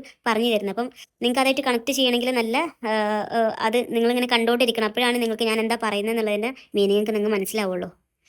ദെൻ പിന്നീട് നമുക്ക് നോക്കാനുള്ളത് integrated systems approach, ISA, integrated systems approach എന്ന് പറയുന്ന ഒരു മെത്തേഡാണ്. അപ്പം ഇതിൽ പറയുന്നത് എന്താ വെച്ചാൽ നമ്മുടെ പ്ലാനിങ്ങും അതിൻ്റെ ഇംപ്ലിമെൻറ്റേഷൻസും ഇങ്ങനത്തെ സ്ട്രാറ്റജീസൊക്കെ കമ്പൈൻ ചെയ്ത് നടക്കണം. അഥവാ 3 ഡയമെൻഷൻസിലൂടെയാണ് നടക്കുന്നത് പറയുന്നത്. എക്കണോമിക്, സോഷ്യൽ, എൻവിറോൺമെൻ്റ് ആയിട്ടുള്ള ഈ 3 വിഭാഗങ്ങളും ഒരുമിച്ച് വേണം നടത്താൻ എന്നുള്ളതാണ് ഇൻ്റഗ്രേറ്റഡ് സിസ്റ്റം അപ്രോച്ച്. അപ്പം ചിന്തിക്കുക, ഇൻ്റഗ്രേഷൻ എന്ന് പറയുമ്പോൾ തന്നെ ഒരു കൂട്ടായ്മയാണല്ലേ. അപ്പം ഇൻ്റഗ്രേറ്റഡ് സിസ്റ്റംസ് അപ്രോച്ച് എന്ന് പറയുമ്പോൾ ഈ 3 വിഭാഗങ്ങളും ഒരുമിച്ച് തന്നെ മുന്നോട്ട് കൊണ്ടുപോകണം. അഥവാ അവർക്ക് ഈ വർക്കിംഗ് സെപ്പറേറ്റ് ആയിട്ട് കൊടുക്കുന്നതിന് പകരം അവരെ ഒരുമിപ്പിച്ച് മുന്നോട്ട് കൊണ്ടുപോകുക എന്നുള്ളൊരു അപ്രോച്ച്. പേരിൽ തന്നെ ഉണ്ടത് എന്താണെന്നുള്ളത്. അപ്പോൾ അത് മാത്രം ഒന്ന് മനസ്സിലാക്കി വെക്കുക കേട്ടോ. ബാക്കിയുള്ള കാര്യങ്ങളൊക്കെ നിങ്ങളുടെ മനസ്സിലേക്ക് ഓൾറെഡി അങ്ങനെ വന്നുകൊണ്ടേയിരിക്കും. ഇതിൻ്റെ കാര്യങ്ങൾ തന്നെ പറയുമ്പോൾ ഒരു വട്ടം കേട്ടാൽ തന്നെ എനിക്ക് മനസ്സിലാവും. അപ്പം ഓരോ സിസ്റ്റംസും അഥവാ ഓരോ അപ്രോച്ചും എന്താണ് മുന്നോട്ട് വെക്കുന്നത് എന്നുള്ളൊരു മെയിൻ ആയിട്ടുള്ളൊരു ഐഡിയ ഉണ്ടാവും. ആ ഐഡിയോളജി മാത്രം മനസ്സിലാക്കുക, ബാക്കിയുള്ള കാര്യങ്ങളൊക്കെ ഇങ്ങനെ കേട്ട് പോകാം കേട്ടോ. അപ്പം ഇതിൽ ഇവർ കൂടുതലായിട്ടും ഫോക്കസ് ചെയ്യുന്നത് ഈ 3 സംഭവങ്ങളും ഒരുമിച്ച് ഒരു കോർഡിനേഷനിൽ കൂടെ നടത്തണം എന്നുള്ള രീതിയാണ് ഇവർ മുന്നോട്ട് വെക്കുന്നത്. അപ്പോൾ ഇതിൻ്റെ കോർ ഐഡിയ എന്ന് പറയുന്നത് ഈ സസ്റ്റൈനബിൾ ഡെവലപ്മെൻറ്റിൻ്റെ പ്രോബ്ലംസ് എന്ന് പറയുന്നത് ഭയങ്കര കോംപ്ലക്സ് ആണെന്ന് പറയുന്നുണ്ട്. അതുപോലെ തന്നെ ഇൻ്റർ കണക്റ്റഡ് ആണെന്നും പറയുന്നുണ്ട്. ഇപ്പോൾ ഒരു ക്ലൈമറ്റ് ചേഞ്ച് വരുമ്പം അതിന് കാരണമായിട്ട് എന്തുണ്ടാവും, ഫ്ലഡ്സ് ഉണ്ടാവും. അപ്പം പിന്നെന്തുണ്ടാവും, അത് പോവർട്ടിക്ക് കാരണമാവും. അത് ഹെൽത്ത് ഇഷ്യൂസ് ഉണ്ടാവും. പോവർട്ടി എന്ന് പറയുന്ന ഹെൽത്ത് ഇഷ്യൂസ് ഉണ്ടാവും. അപ്പം അങ്ങോട്ടും സോഷ്യലി ആയിട്ടും എക്കണോമിക്കലി ആയിട്ടും അതുപോലെ തന്നെ എൻവയോൺമെൻ്റ് ആയിട്ടും ഭയങ്കര കണക്റ്റഡ് ആയിട്ടുള്ള സംഭവങ്ങളാണുള്ളത്. അപ്പം ഒരുമിച്ച് തന്നെ അതിൻ്റെ പ്ലാനിങ്ങും കാര്യങ്ങളൊക്കെ ഒരുമിച്ച് തന്നെ മുന്നോട്ട് കൊണ്ടുപോകുക. ഈ 3 സെക്ടേഴ്സും സെപ്പറേഷൻ ആക്കാതെ ഒരുമിച്ച് അത് കോർഡിനേഷനിൽ കൊണ്ടുപോകുക എന്നുള്ളതാണ് ഈ ഒരു മെത്തേഡ് പറയുന്നത്. അഥവാ ഇവർ പറയുന്നത് വെച്ചാൽ ട്രഡീഷണൽ അപ്രോച്ചുകൾ എന്ന് പറയുമ്പോൾ ഒക്കെ ഓരോ സെക്ടേഴ്സും ഓരോ സെക്ടർ വൈസ് പ്ലാനിങ് ഒക്കെ ആയിരുന്നു അന്ന് നടന്നിട്ടുണ്ടായിരുന്നത്. അപ്പം അത് അല്ല ശരിക്കും വേണ്ടത്, ഒരുമിച്ചിട്ടുള്ള ഒരു മുന്നേറ്റമാണ് വേണ്ടത് എന്നുള്ളതാണ് ഇവരുടെ ഒരു തീരുമാനം എന്ന് പറയുന്നത്. കാരണം ഇപ്പം അതുപോലെ തന്നെ ഇതൊക്കെ ലിങ്കേജ് ആണല്ലോ ഈ സിസ്റ്റംസ്. ഇപ്പം നമ്മൾ വാട്ടർ എടുക്കുകയാണെങ്കിലും എനർജി എടുക്കുകയാണെങ്കിലും എക്കോ സിസ്റ്റംസ് ആണെങ്കിലും ഒക്കെ ക്ലൈമറ്റ് ആണെങ്കിലും ഇപ്പോൾ ഇവർ തമ്മിലൊക്കെ ഈ സംഭവങ്ങൾ തമ്മിലൊക്കെ അങ്ങോട്ടും ഇങ്ങോട്ടും എന്തുണ്ട്, ഒരു ലിങ്കേജ് ഉണ്ട്. അപ്പം ഇങ്ങനത്തെ ലിങ്കേജിന് ഉള്ള പോളിസീസ് വേണം അവർ എന്ത് ചെയ്യാൻ ഉണ്ടാക്കാൻ വേണ്ടിയിട്ട്. അതാണ് അവർ പറയുന്നത്. ഇപ്പം അതിന് ശേഷം പിന്നീട് പറയുന്നുണ്ട് ട്രാൻസിഷൻ ടു ISA. അഥവാ ISA മീൻസ് ഇൻ്റഗ്രേറ്റഡ് സിസ്റ്റം. എങ്ങനെ ഈ ഇൻ്റഗ്രേറ്റഡ് സിസ്റ്റംസിലേക്ക് അപ്ഗ്രേഡ് ചെയ്യാം അതിലേക്കുള്ള ഒരു ട്രാൻസിഷൻ എന്നുള്ളതാണ് പറയുന്നത്. ഇപ്പം ആദ്യം തന്നെ പറയുന്നു, ആദ്യം ഈ ഒരു ISA അഡോപ്റ്റ് ചെയ്യുന്നതിന് മുമ്പ് ആദ്യം തന്നെ എന്ത് ഒഴിവാക്കണം, ഈ ട്രഡീഷണൽ ആയിട്ടുള്ള മെത്തേഡുകൾ മുഴുവനും ഒഴിവാക്കണം. എങ്കിൽ മാത്രമേ ISA എടുക്കാൻ പറ്റുള്ളൂ എന്നുള്ളത്. അപ്പം നമ്മുടെ യുണൈറ്റഡ് നേഷൻസ് സജസ്റ്റ് ചെയ്യുന്ന കുറച്ച് കാര്യങ്ങൾ പറയുന്നുണ്ട് ഇതിനെക്കുറിച്ചിട്ട്. അപ്പോൾ ഇതിന് സപ്പോർട്ടീവായിട്ടുള്ള പൊളിറ്റിക്കൽ സിസ്റ്റംസ് വേണം. ഈ ഒരു സംഭവം നടപ്പിലാക്കാൻ എന്ത് വേണം, പൊളിറ്റിക്കൽ സിസ്റ്റംസ് വേണം. അതുപോലെ തന്നെ എഫക്റ്റീവായിട്ടുള്ള പ്ലാനിങ് ഏജൻസി. കാരണം എന്താണ്, ഒരു പ്ലാനിങ് ആണ് സർവ്വമായിട്ടും നടത്തുന്നുണ്ടെങ്കിൽ അതിന് അത്രയും ശക്തമായിട്ടുള്ള പ്ലാനിങ് അവർക്ക് വേണം. അതുപോലെ തന്നെ ആക്സസ് ടു ഇൻഫർമേഷൻ വേണം. അതുപോലെ തന്നെ സ്ട്രോങ് ആയിട്ടുള്ള കോർഡിനേഷൻ, അത് നിർബന്ധമാണ്. അത് 3 പേര് ഒരുമിച്ച് മുന്നോട്ട് പോയാൽ മാത്രമേ ആ ഒരു പ്ലാനിങ് വിജയകരമായിട്ട് പൂർത്തിയാക്കാൻ പറ്റുള്ളൂ. അതുപോലെ തന്നെ capacity building, media, civil society ഒക്കെ കൂടിയിട്ടുള്ളൊരു കപ്പാസിറ്റി ബിൽഡിങ് വേണം. എഡ്യൂക്കേഷൻ വേണം. അതുപോലെ തന്നെ ഒരു ഗ്ലോബൽ ആയിട്ടുള്ളൊരു കോപ്പറേഷനും കൂടെ വേണം എന്നുള്ളതാണ് യുണൈറ്റഡ് നാഷൻസ് ഇതിന് സജസ്റ്റ് ചെയ്തുകൊണ്ട് പറയുന്ന കാര്യങ്ങൾ എന്ന് പറയുമ്പോൾ നമുക്ക് ചിന്തിച്ചറിയാം ഈ കാര്യങ്ങളൊക്കെ ഉണ്ടെങ്കിൽ മാത്രമേ ഏതൊരു ഏതൊരു അപ്രോച്ച് നമുക്ക് അത് ഫുൾഫിൽ ചെയ്യാൻ പറ്റും എന്നുള്ളതാണ്. അതുപോലെ തന്നെ ഇങ്ങനെ ഈ ട്രാൻസിഷൻ ടു ISA പറഞ്ഞല്ലോ. അപ്പം അതൊക്കെ മാറുമ്പം അതൊക്കെ മാറ്റുമ്പം അത് നേരിടുന്ന പ്രധാന വെല്ലുവിളികൾ പറയുന്നുണ്ട്. Challenges in the transition. അപ്പം ട്രാൻസിഷനിൽ എന്തൊക്കെ ചാലഞ്ചുകൾ വരാം എന്നുള്ളതാണ്.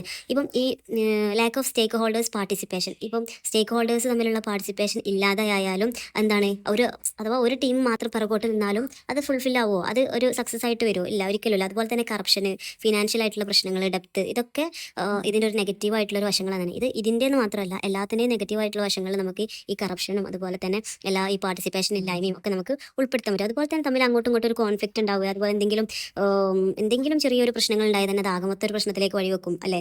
അതുപോലെ തന്നെ നമ്മളെ ഈ ട്രാൻസ്പാരൻസിയും അതുപോലെ തന്നെ വീക്കായിട്ടുള്ള ഡാറ്റകളും അൺഎംപ്ലോയ്മെൻറ്റും ഒക്കെ അതും ഒരു പ്രശ്നത്തിലേക്ക് വഹിക്കും. ഇതൊക്കെയാണ് ഇതിൽ ചാലഞ്ചായിട്ട് പറയുന്നത്. കാരണം ഇതൊക്കെ സസ്റ്റൈനബിൾ ഡെവലപ്മെൻറ്റ് ഗോൾസ് അതിൻ്റെ ആ ഒരു വേഗതയെ ഡൗൺ ചെയ്യാൻ കാരണമാകും എന്നുള്ളതാണ് പറയുന്നത്. ഇതൊക്കെ ഒരു വട്ടം കേട്ടാൽ മതി നിങ്ങൾക്കൊക്കെ മനസ്സിലാവാൻ. ഇതൊക്കെ നമുക്കറിയാലോ, ഇതൊക്കെ എങ്ങനെ അതിനെ മോശമായിട്ട് ബാധിക്കും എന്നുള്ളത് അറിയാലോ. അതുപോലെ തന്നെ ഇനി പറയാൻ പോകുന്നത് importance of integrated systems approach. ഈ ISAൻ്റെ ഇമ്പോർട്ടൻ്റ് ആയിട്ട് ഉള്ള കാര്യം പറയുന്നുണ്ട്. അതിൻ്റെ ഒരു ഇമ്പോർട്ടൻസ് എനിക്ക് തോന്നുന്നു 3 പോയിന്റ്സുകളായിട്ട് പറയുന്നുണ്ട് നമ്മുടെ ടെക്സ്റ്റിൽ. അതിൽ ഫസ്റ്റ് പറയുന്നത് ഹോളിസ്റ്റിക് ആയിട്ടുള്ളൊരു അപ്രോച്ച്. ഈ ISA എന്ന് പറയുമ്പോൾ ഇതിനൊരു ഹോളിസ്റ്റിക് അപ്രോച്ച് ഉണ്ട് എന്നുള്ള പറയുന്നത്. അപ്പം ഇപ്പോൾ നമുക്കറിയാം, ഇപ്പോൾ ഓരോ അങ്ങോട്ടും ഇങ്ങോട്ടും ഇന്റർ കണക്റ്റഡ് ആണെന്ന് നമ്മൾ പറഞ്ഞു. Consider the enter ecosystem together അല്ലേ. അപ്പം ഫോർ എക്സാമ്പിൾ പറയുകയാണെങ്കിൽ ഇപ്പം ഞാൻ നേരത്തെ പറഞ്ഞ പോലെ ക്ലൈമറ്റ് ചേഞ്ച് ഉണ്ടാവുകയാണെങ്കിൽ അത് മേ ബി അത് ഫ്ലഡ്സിലേക്ക് വഴിവെക്കാം. ഈ ഫ്ലഡ്സ് ഉണ്ടായി കഴിഞ്ഞാൽ ഒരുപാട് ആളുകൾക്ക് മരണം സംഭവിക്കും. അതുപോലെ തന്നെ ആളുകൾ പട്ടിണിയാവും, പോവർട്ടി അനുഭവിക്കേണ്ടി വരും. പോവർട്ടി അനുഭവിക്കുമ്പോൾ അത് അവരുടെ ഒരു ആരോഗ്യ മേഖല വളരെ മോശമാകും. അപ്പം ഇതെല്ലാം അത് അങ്ങോട്ടും ഇങ്ങോട്ടും ഇന്റർ കണക്റ്റഡ് ആണ്. അപ്പം ഇതൊരു ഹോളിസ്റ്റിക് അപ്രോച്ച് തന്നെ ഉണ്ട്.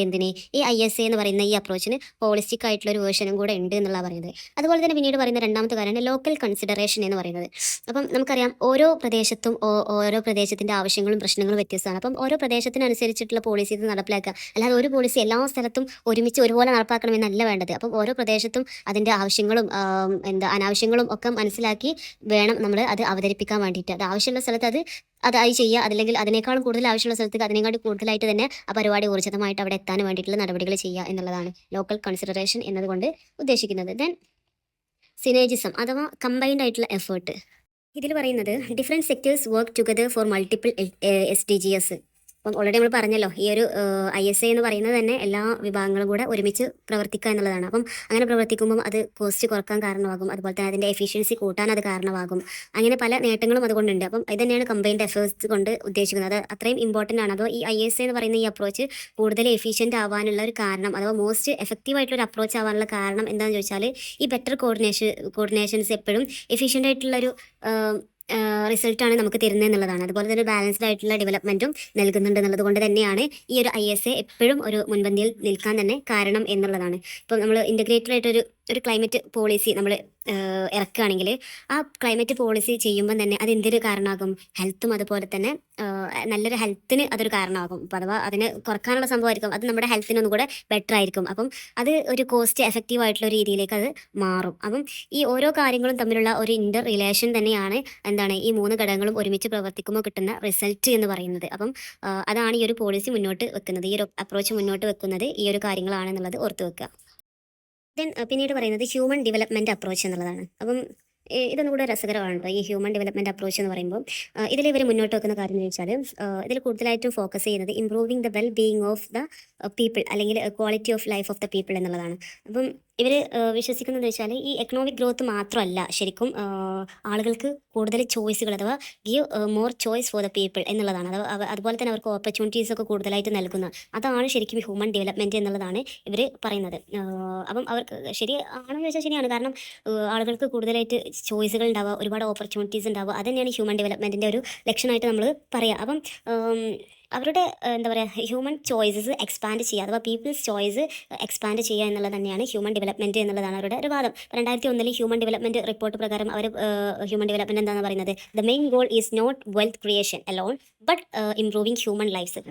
ജീവിതങ്ങളെ മെച്ചപ്പെടുത്തുക, അല്ലാതെ ഈ ഒരു വെൽത്ത് ക്രിയേഷൻ മാത്രമല്ല, ജീവിത നിലവാരം മെച്ചപ്പെടുത്തുക എന്നുള്ളത് കൂടെയാണെന്നുള്ളതാണ് അവർ പറയുന്നത്. അപ്പം ആ ഒരു കാര്യം ആലോചിക്കുക. ഹ്യൂമൻ ഡെവലപ്മെൻറ്റ് അപ്രോച്ച് എന്ന് പറയുമ്പോൾ മനുഷ്യന്മാർക്കാണ് കൂടുതൽ മുൻഗണന കൊടുക്കുന്നത്. അവരുടെ ലൈഫ് സ്റ്റൈലും അവരുടെ ഗ്രോത്ത്, അവർക്ക് അവർക്ക് കൂടുതൽ ചോയ്സസ് ഉണ്ടാക്കി കൊടുക്കുക എന്നുള്ളതാണ് ഹ്യൂമൻ ഡെവലപ്മെൻറ്റ് അപ്രോച്ചിൽ പറയുന്നത്. ഇനി ഇതിൽ പറയുന്ന കാര്യമാണ് WHR വേൾഡ് ഹാപ്പിനെസ് റിപ്പോർട്ട് എന്ന് വെച്ചാൽ യുണൈറ്റഡ് നേഷൻസും അതുപോലെ തന്നെ സസ്റ്റൈനബിൾ ഡെവലപ്മെൻറ്റ് സൊല്യൂഷൻസും ഒക്കെ ചേർന്നിട്ട് ആണ് ഈ വേൾഡ് ഹാപ്പിനെസ് റിപ്പോർട്ട് ഉണ്ടാക്കിയിട്ടുള്ളത്. അപ്പം ഇതിൻ്റെ ഈ ആളുകൾക്ക് എത്രത്തോളം ഹാപ്പിയാണ്, ആളുകൾ എത്രത്തോളം ഹാപ്പിയാണ് എന്നുള്ളത് മെഷർ ചെയ്യാൻ ഓരോ ഗ്ലോബലായിട്ട് ഓരോ ലെവൽസ് വരെ ഉണ്ടാക്കിയിട്ടുണ്ട് എന്നുള്ളതാണ്. അപ്പം അത് അളക്കാനുള്ള മെയിൻ ഏരിയാസ് ഓഫ് ഫോക്കസ് ഈ ഒരു WHR ഫോക്കസ് ചെയ്യുന്ന മെയിൻ ഏരിയാസാണ് ഇനി ഞാൻ പറയാൻ പോകുന്നത്. ഇത് നമുക്ക് ലോജിക്കായിട്ട് നമുക്ക് കണക്ട് ചെയ്യാൻ പറ്റുന്നതാണ്. ഇതൊന്നും കാണാതെ പഠിക്കേണ്ടെന്ന് ഒരു ആവശ്യമില്ല. നിങ്ങൾക്ക് തന്നെ അറിയാം ഈ പറയുന്ന കാര്യങ്ങളൊക്കെ. രസമായിട്ട് അങ്ങനെ കേട്ടിരിക്കുക. ഫസ്റ്റത്തെ കാര്യം സോഷ്യൽ എൻവിറോൺമെൻറ്റ് ഫോർ ഹാപ്പിനെസ്. അപ്പം ഒരു സാമൂഹികമായിട്ടുള്ള ചുറ്റുപാട്, നമ്മുടെ സന്തോഷത്തിന് എന്താണ് സാമൂഹികമായിട്ടുള്ള ചുറ്റുപാടുകൾ ഉണ്ടാക്കിയെടുക്കുക എന്നുള്ളതാണ്. അപ്പം ഇതിൽ WHR മെഷർ ചെയ്യുന്ന കുറച്ച് 6 ഫാക്ടേഴ്സ് പറയുന്നുണ്ട്. അപ്പോൾ ഈ കാര്യങ്ങളിലൂടെ അവർക്ക് എന്താണ് കൂടുതൽ സന്തോഷം കിട്ടും എന്നുള്ളതാണ് പറയുന്നത്. അതിൽ ഫസ്റ്റത്തെ കാര്യം എന്ന് പറയുന്നത് having someone to depend on, അഥവാ ആശ്രയിക്കാൻ ഒരാളുണ്ടാവുക എന്നുള്ളത് അവർക്ക് സന്തോഷം. ഇപ്പോൾ നമ്മളൊക്കെ നമ്മുടെ ഫാദറിനെ അല്ലെങ്കിൽ ഹസ്ബൻഡിനൊക്കെ ആശ്രയിക്കുന്ന പോലെ നമുക്ക് ആശ്രയിക്കാൻ ഒരാളുണ്ടാവുക എന്ന് പറഞ്ഞാൽ നമ്മൾ സന്തോഷം തരുന്ന ഒരു കാര്യമല്ലേ. ദെൻ രണ്ടാമത് എന്താണ് freedom to make life decisions, നമുക്ക് തീരുമാനങ്ങൾ എടുക്കാനുള്ള ഒരു ഫ്രീഡം ഉണ്ടാവുക എന്നുള്ളത്. അതുപോലെ തന്നെ ജനറോസിറ്റി, നമുക്കൊരു ഔദാര്യം കിട്ടുന്ന പറയില്ലേ അത്. അതുപോലെ തന്നെ trust, equality and reduced inequality. ഇപ്പോൾ ഇക്വാലിറ്റി ഉണ്ടാവും ചെയ്യണം, അതുപോലെ തന്നെ ഇനീക്വാലിറ്റി ഇല്ലാതായിരിക്കും ചെയ്യണം. അപ്പം എങ്കിൽ മാത്രമേ നമുക്ക് ഉണ്ടാവുള്ളൂ സന്തോഷം ഉണ്ടാവുള്ളൂ. അതുപോലെ തന്നെ പോസിറ്റീവ് സോഷ്യൽ എൻവയോൺമെൻറ്റ്, നമുക്കൊരു പോസിറ്റീവായിട്ടുള്ളൊരു വൈബ് നമുക്ക് നമ്മുടെ ചുറ്റുപാടിൽ നിന്ന് നമുക്ക് കിട്ടണം. അതാണ് ഒന്നാമത്തെ സോഷ്യൽ എൻവയോൺമെൻറ്റ് ഫോർ ഹാപ്പിനെസ് എന്നുള്ള ഒന്നാമത്തെ ഒരു ഏരിയ എന്ന് പറയുന്നത്. ഞാൻ രണ്ടാമത് അർബൻ ഹാപ്പിനെസ്സിനെ കുറിച്ചിട്ട് പറയുന്നുണ്ട്. ഇപ്പം ഇതിൽ പറയുന്നത് എന്താ വെച്ചാൽ ഈ നഗരങ്ങളിൽ താമസിക്കുന്ന ആളുകൾ കൂടുതലും വളരെ ഹാപ്പി ആണെന്നുള്ളതാണ് അവരുടെ കണ്ടുപിടുത്തം. ബിക്കോസ് എന്താണ് സിറ്റീസ് കൂടുതലായിട്ടുള്ള ബെറ്റർ ഫെസിലിറ്റീസ് പ്രൊവൈഡ് ചെയ്യുന്നുണ്ട്, ജോബ്സ് പ്രൊവൈഡ് ചെയ്യുന്നുണ്ട്, എഡ്യൂക്കേഷൻ, ഹെൽത്ത് കെയർ എപ്പോഴും അതിൽ അവർ മുൻപന്തിയിലാണ്. അപ്പം അവിടെ താമസിക്കുന്ന ആളുകൾ എപ്പോഴും ഹാപ്പിയാണ് എന്നുള്ളതാണ് അവർ പറയുന്നത്. ഒന്നാമതായിട്ട് പറയുന്നത് സസ്റ്റൈനബിൾ നാച്ചുറൽ എൻവയോൺമെൻറ്റ് എന്നുള്ളതാണ്. ഇപ്പം നാച്ചുറൽ ആയിട്ട് എൻവയോൺമെൻറ്റ് കൂടുതൽ കണക്റ്റ് ആയിട്ടുള്ള ആളുകൾ നല്ല ഹാപ്പി ആയിട്ട് ഇരിക്കും. ഇപ്പോൾ റിവറിൻ്റെ അടുത്ത് താമസിക്കുന്നവർ, കനാലിൻ്റെ അടുത്ത് താമസിക്കുന്നവർ, ഒരു ഗ്രീൻ സ്പേസിൽ താമസിക്കുന്നവർ, നമ്മൾ വീടിൻ്റെ അടുത്ത് പാർക്കുകളോ അല്ലെങ്കിൽ നല്ല പച്ചവിരിപ്പുള്ള സ്ഥലങ്ങളൊക്കെ ഉണ്ടെങ്കിൽ നമ്മൾ കൂടുതൽ മാനസികമായിട്ട് ഹാപ്പി ആവും എന്നുള്ള രീതിയിലാണ് ഈ ഒരു ഇതിൽ പറയുന്നത്. അതുപോലെ നാലാമതായിട്ട് പറയുന്നത് sustainable development and human wellbeing, അഥവാ ഈ സസ്റ്റൈനബിൾ ഡെവലപ്മെൻറ്റും ഹ്യൂമൻ വെൽബീയിങ് തമ്മിൽ നല്ലൊരു കണക്ഷൻ ഉണ്ടെന്ന് പറയുന്നത്. അപ്പം നമ്മളൊന്നുമല്ല ഈ ഹാപ്പിനെസ് റിപ്പോർട്ട് നോക്കിയാൽ, അപ്പം ഹാപ്പിനെസ് റിപ്പോർട്ട് അനുസരിച്ചിട്ട് എന്താണ് മനുഷ്യന്മാരെ വെൽബീയിങ് ഓക്കെ ആണെന്ന് മനസ്സിലാവും. അപ്പം അതോടുകൂടെ എന്താണ് അതൊരു കാരണമാണ് എന്തിന് ഈ സസ്റ്റൈനബിൾ ഡെവലപ്മെൻറ്റ് അതൊക്കെ ഒരു കാരണമാണെന്നുള്ള രീതിയിലുള്ളൊരു ഇൻ്റർ റിലേഷനാണ് കേട്ടോ ഇവിടെ പറയുന്നത്. അതുപോലെ തന്നെ നമ്മൾ ഈ ഡെവലപ്മെൻ്റ് ഒക്കെ മെഷർ ചെയ്യൽ എങ്ങനെ ഇൻഡിക്കേറ്റേഴ്സ് ഒക്കെ ഉപയോഗിച്ച് നമ്മുടെ HDI അല്ലെങ്കിൽ GDP പെർ ക്യാപിറ്റ ഇൻകം ഒക്കെ വെച്ചിട്ടൊരു ഗ്ലോബൽ പീസ് ഇൻഡെക്സ് ഒക്കെ വെച്ചിട്ടാണ് നമ്മൾ അത് കണക്കാക്കുക നല്ല രീതിയിലാണ് ആ ഒരു പോയിന്റിൽ പറയുന്നത്. ദെൻ HDI പറയുന്നുണ്ട്, നിങ്ങൾക്ക് അവർക്ക് അറിയാം ഹ്യൂമൻ ഡെവലപ്മെൻറ്റ് ഇൻഡെക്സ്, അതാണ് HDI എന്ന് പറയുന്നത്. ഇപ്പം ഇത് കണക്കാക്കൽ ഈ HDI മെഷർ ചെയ്യൽ എങ്ങനെയാണ്, ഒരു 3 ഇൻഡിക്കേറ്റേഴ്സ് ഉപയോഗിച്ചാണ് ഇത് മെഷർ ചെയ്യുക. നമ്മുടെ ലൈഫ് എക്സ്പെക്റ്റൻസി ഉപയോഗിച്ചിട്ട്, അതുപോലെ തന്നെ education, then standard of living, ഇത് 3 നോക്കിയിട്ടാണ് ഒരു മനുഷ്യൻ എത്രത്തോളം ഹ്യൂമൻ ഡെവലപ്മെൻറ്റ് ഇൻഡെക്സിൽ പറയുന്നുണ്ട് എന്നുള്ളത് നോക്കുന്നത് എന്നുള്ളതാണ് അവിടെ പറയുന്നത്. അപ്പം അതോടുകൂടെ ആ ഒരു സംഭവം കഴിഞ്ഞു. എന്താണ് ഭയങ്കര ഇൻട്രസ്റ്റിംഗ് ആയിട്ടുള്ള ഒരു ടോപ്പിക് ആയിരുന്നല്ലോ ഈ ഒരു അപ്രോച്ച് എന്ന് പറയുന്നത്. ദെൻ ലാസ്റ്റ് ആയിട്ട് പറയുന്നത് ഗ്രീൻ അക്കൗണ്ട്സ് അപ്രോച്ച് എന്നുള്ളതാണ്. ഈ ഒരു അപ്രോച്ചിൽ പറയുന്നത് എന്താ ചോദിച്ചാൽ, ഇപ്പം സാമ്പത്തികമായിട്ടുള്ള പ്രവർത്തനങ്ങൾ അല്ലെങ്കിൽ മനുഷ്യൻ്റെ പ്രവർത്തനങ്ങളൊക്കെ മൂലം ഉണ്ടാകുന്ന പാരിസ്ഥിതികമായിട്ടുള്ള പല പ്രശ്നങ്ങളും ഉണ്ടാകുന്നുണ്ടല്ലേ. അപ്പം അങ്ങനെ വരുന്ന നാശനഷ്ടങ്ങളൊക്കെ ഉൾപ്പെടുന്ന ഒരു അക്കൗണ്ടിങ് രീതിയാണ് ഈ ഒരു ഗ്രീൻ അക്കൗണ്ട് എന്ന് പറയുന്നത്, ഗ്രീൻ അക്കൗണ്ട്സ് അപ്രോച്ച് എന്ന് പറയുന്നത്. അഥവാ ഇതിൽ കൂടുതലായിട്ട് മുൻഗണന കൊടുക്കുന്നത് ഈ പാരിസ്ഥിതികമായിട്ടുള്ള പ്രശ്നങ്ങൾക്ക് തന്നെയാണ് എന്നുള്ളതാണ്. അപ്പം ഈ ഒരു പ്രശ്നങ്ങൾ ഉണ്ടാക്കുന്ന ഒരു തരത്തിലുള്ള ഡെവലപ്മെൻറ്റേയും ഇത് സപ്പോർട്ട് ചെയ്യുന്നില്ല. അപ്പം അതിനനുസരിച്ചിതമായിട്ടുള്ള ഡെവലപ്മെൻറ്റ് മാത്രം മതി എന്നുള്ള ഒരു രീതിയാണ് ഇത് പിന്തുടരുന്നത്. അപ്പം ഗ്രീൻ ഇക്കോണമി എന്ന് പറയുമ്പോൾ ഈ ഒരു ഐഡിയ മുന്നോട്ട് വെക്കുന്നത് വെച്ചാൽ കൂടുതലായിട്ടും വെച്ചിരുന്ന ഹ്യൂമൻസിൻ്റെ വെൽബീയിങ്, അതുപോലെ തന്നെ സോഷ്യൽ ഇക്വാലിറ്റി പ്രൊമോട്ട് ചെയ്യുന്നുണ്ട്. അതുപോലെ തന്നെ എൻവിറോൺമെൻറ്റൽ ആയിട്ടുള്ള റിസ്കുകൾ കുറക്കാൻ വേണ്ടിയിട്ട് അല്ലെങ്കിൽ ഇക്കോളജിക്കലായിട്ടുള്ള ഡാമേജുകൾ ഇല്ലാതാക്കാൻ വേണ്ടിയിട്ട് ഇതൊക്കെയാണ് ഇതിന് കൂടുതലായിട്ട് ഊന്നൽ നൽകുന്നത് എന്നുള്ളതാണ്.